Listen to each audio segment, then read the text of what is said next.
Olá, pessoal! Hoje no Sei o que Cuida com Vida, no SQC, vamos ter Dr. Emanuel Correia, anestesiologista da Clínica de Anestesia de Salvador, CAIS, e vai nos falar sobre os cuidados pré-anestésicos e quais os tipos de anestesia para cirurgias da mama. Seja bem-vindo, Emanuel. Prazer ter você aqui. Obrigado, Carol. Foi uma honra e um prazer muito grande esse convite. Compadre, meu amigo e meu compadre também, tá, gente? Eu queria saber de você qual a melhor anestesia para cada procedimento. Então, cirurgias da mama, a paciente sempre tem muito medo da anestesia geral, né? A famosa anestesia geral. Doutora, eu vou ter que ser entubada? Explica um pouquinho para os pacientes quais são as diferenças.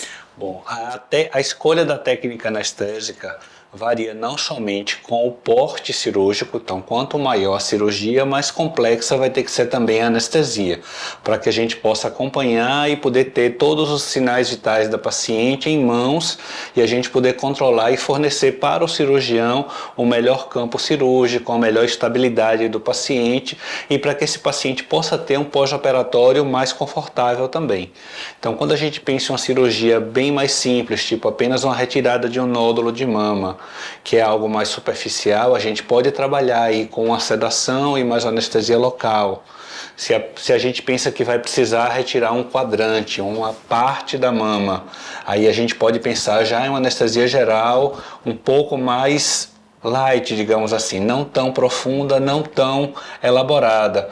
Mas se a gente pensa em uma cirurgia maior, que precisa de reconstrução, a gente precisa ter uma estrutura maior de anestesia geral, com monitores específicos, para poder fornecer ao paciente uma segurança maior. Anestesia e segurança são algo que estão sempre caminhando juntos. Então a gente pensa sempre que quando a gente vai fornecer ao paciente, administrar para o paciente uma anestesia geral, a gente está fornecendo para ele e para o cirurgião uma segurança maior da gente ter esses sinais vitais em controle durante todo o intraoperatório. E é importante dizer que a gente sempre se comunica ao longo do ato cirúrgico, né, Manuel? Sim. O cirurgião sempre comenta com o anestesista.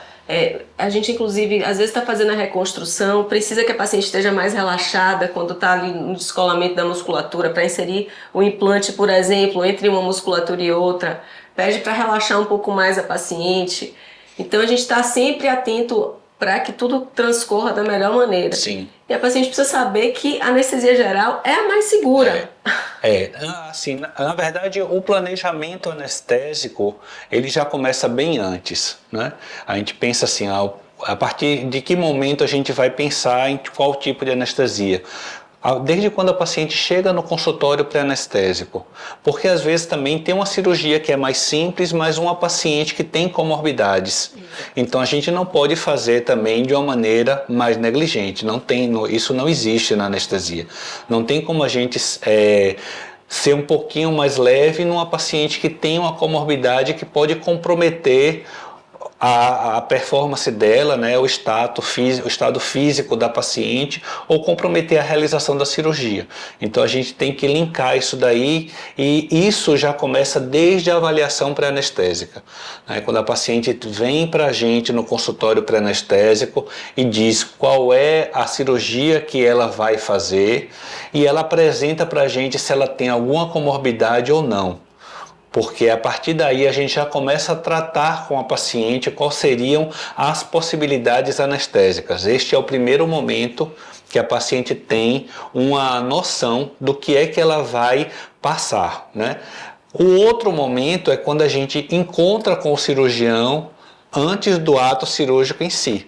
Que às vezes na hora que a paciente chega no consultório ela não sabe dizer exatamente qual é a amplitude da cirurgia, qual é o tempo cirúrgico previsto. A paciente muitas vezes não tem essa noção quando chega no consultório, mas aí quando a gente chega no momento da cirurgia, a gente sempre conversa com o cirurgião, o que é que vai ser feito, né? Qual é a previsão de tempo cirúrgico, se vai ter enxerto, se não vai ter enxerto, se vai ter retalho, se não vai ter retalho, se vai colocar implante, se vai precisar mudar de decúbito ou não.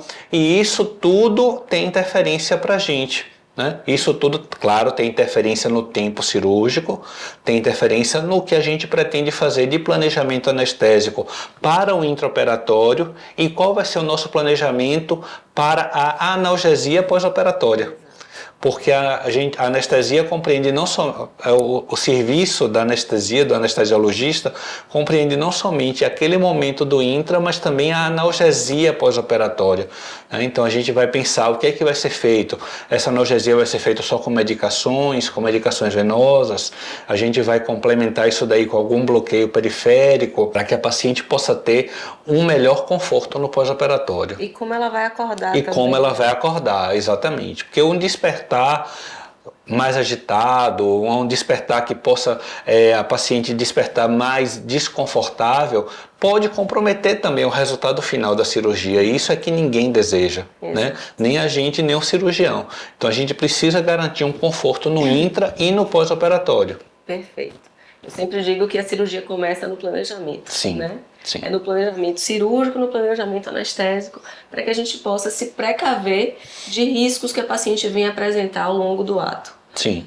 Uma coisa muito comum que a gente tem visto regularmente no consultório é que as mulheres têm usado cílio postiço, mega hair, unha em gel, unha em porcelana, e a gente sempre recomenda que seja retirado. Por quê, Manuela? Todos esses adereços, claro, deixam as mulheres mais bonitas, mas no intraoperatório eles não são muito bem-vindos. Bom, existem monitores que a gente utiliza em anestesia, que principalmente esse da unha em gel, no caso, que é um oxímetro de pulso e ele funciona através da transmissão da velocidade da luz.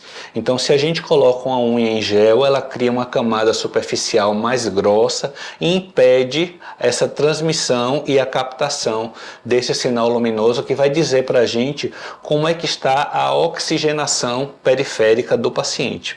Então a gente recomenda, e os hospitais todos solicitam isso, que sejam retiradas as unhas postiças, né? Os cílios postiços e os apliques de cabelo. Existem recomendações da Sociedade de Enfermagem de Centro Cirúrgico que também sejam retirados, porque aquela cola ela pode causar queimaduras, né, tanto no couro cabeludo quanto na região das pálpebras.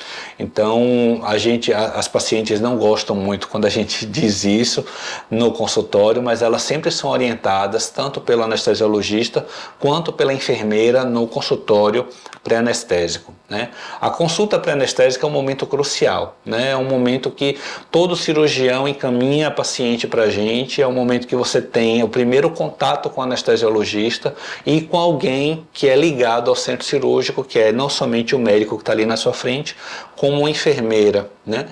E é nessa hora que vocês podem iniciar a tirar suas dúvidas, é o momento que você tem para trazer os seus exames e a gente vai discutir contigo se precisa algum exame ou outro complementar ou algum parecer de alguma outra especialidade antes da realização da cirurgia. E logo depois da consulta pré-anestésica é avaliado também por uma enfermeira.